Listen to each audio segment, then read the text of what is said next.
Barakah halal la Yahweh Bahashem Yahweh Shai Waha Kadash. All praises and glory go to you, Lord. Double honors and respect go to our apostles, our elders, our teachers, men of Great Millstone. To you I say Shalom. It's your brother Amraya, and I'm back with another one. Sorry about the sound of the running water. It's a leaky faucet, and I just haven't been able to get it fixed as of yet. Now, I know you Akim out here are struggling with things in your personal lives, trying to pay bills, support yourselves, maybe looking for a bit of an increase in your life. And sometimes things don't always go as planned, as you want them to go. I mean, they go according to Yahweh's plan. But as far as your plans, as the old saying goes, if you want to hear Yahweh laugh, tell him your plans. And I personally have been dealing with that yet. As of late, I want certain things for myself that just won't come into reality. And it has kind of had me down as of lately. But thinking about the Akim and all the trials and tribulations that my brethren go through has restored me a little bit and increased my faith somewhat as well. What am I talking about? You know, I personally have been looking for another vehicle. My current vehicle has been giving me some issues lately. I have some health issues that aren't going exactly like I want them to go.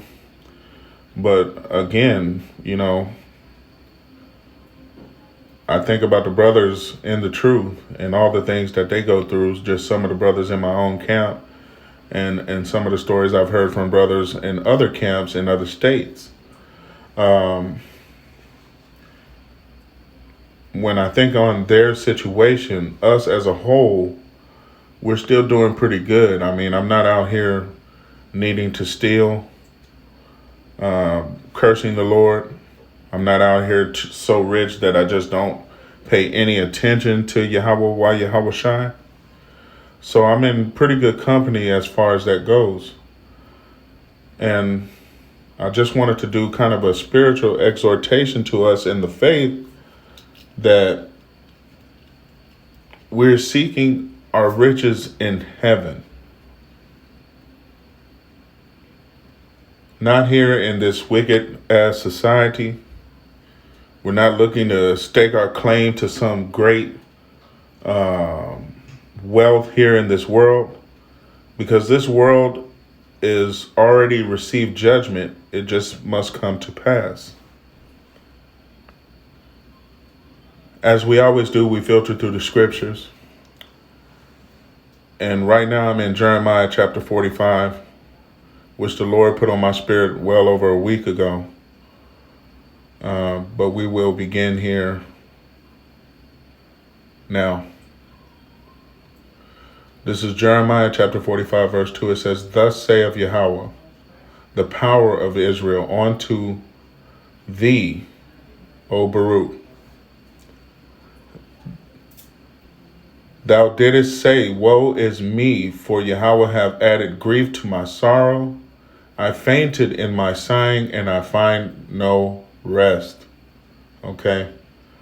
And us in the truth, we brethren, we understand this statement so intimately, because we are sighing and crying for the abominations that are being done in the midst of Babylon the Great, as well as the rest of the world.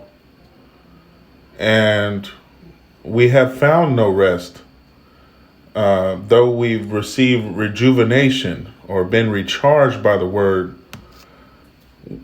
you must constantly be doing something in this truth, whether it's studying to learn, to get better at Yahweh while Yahweh Shai's will, to spread this doctrine throughout the four corners of the earth, or whether it be to just increase your knowledge of Yahweh while Yahweh Shai through your studying, being diligent in following up on the lessons that have been laid out for you by your elders and teachers. There is no rest. I mean, when I think about it, we have to go to work. We have to still support ourselves. And then we still must put in a 100% effort into this truth that we do not become stagnant, unmoving in this truth. So there truly is no rest. All right. And sometimes you may feel faint, Akim, and feel like you're weary, you're tired. But as the scriptures say, be not weary in well doing. We are in Galatians chapter 6, verse 7 is where I'll begin for edification. It says, be not deceived. Yahweh Yahweh Shai is not mocked. For whatsoever a man soweth, that shall he also reap. Verse 8, for he that soweth to his flesh shall of the flesh reap corruption. But he that soweth to the Spirit shall of the Spirit reap life everlasting. Verse 9, and here's the point. And let us not be weary in well-doing, for in due season we shall reap if we faint not. Let's continue back on in Jeremiah 45. Okay? Yahweh knows all of your trials and tribulations. He has laid them before you. He also have laid before you the path that leads to eternal life. And for that, you must run your race. You must be diligent to continue in this truth. Jeremiah 45 and verse 4, it says, thus shalt thou say unto him, Yahweh saith thus, behold, that which I have built will I break down, and that which I have planted will I pluck up, even this whole land. And that speaks to the judgment that is going to befall this place. We, as the brethren in this truth, have seen many signs and wonders that point that we are in the last seconds of the last days. And we know that the Lord is going to destroy that which he have builded. Okay? Esau's house is coming down. And the ultimate judgment is going to be when those missiles and those ICBM missiles, those chariots start shooting out their lasers, when you see the complete destruction of this whole land. And we're not speaking of the whole earth, but Babylon the Great will be destroyed. Ultimately, Yahweh Shai is leading us as a whole to the new Jerusalem, to the kingdom of heaven, through making a covenant with those who have removed themselves from the customs and philosophies of this world, who have made a sacrifice through your time, through your spirit, through your actions. Those are the ones that are going to be covered, protected, and brought through the damnation that is to come. Verse 5, and here's the point.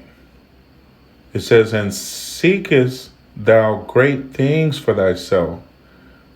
And me personally, I can tell you, I understand this very, very well. And I know the Akim in this truth as well. Us as a whole understand this because we wanted such great things for ourselves. But we had to put all of that on hold for this truth. Verse 5, and seekest thou great things for thyself? Seek them not. For behold, I will bring an evil upon all flesh, saith Yahweh. But thy life will I give unto thee for a prey in all places whither thou goest. And to expect any more or any less wouldn't be biblical. He's going to give us our life. He's going to sustain us. Going to eat, drink, and have what we need in the times of famine, in the time of destruction. Wisdom and knowledge will keep us stable in the times to come. Hopefully this message reaches someone out there that has been going through the same thing, struggling with balancing this truth with their personal life and coming to the realization that we as a whole must seek the words that are contained in this book and console ourselves with them rather than with the things of the world. I want to say, Kal Halal La Yahweh Ba'Hashem Yahushai Waha Rekha Kadash for this lesson. Shalom and double honors and respect go to our apostles, elders, teachers, men of great millstone. Shalom.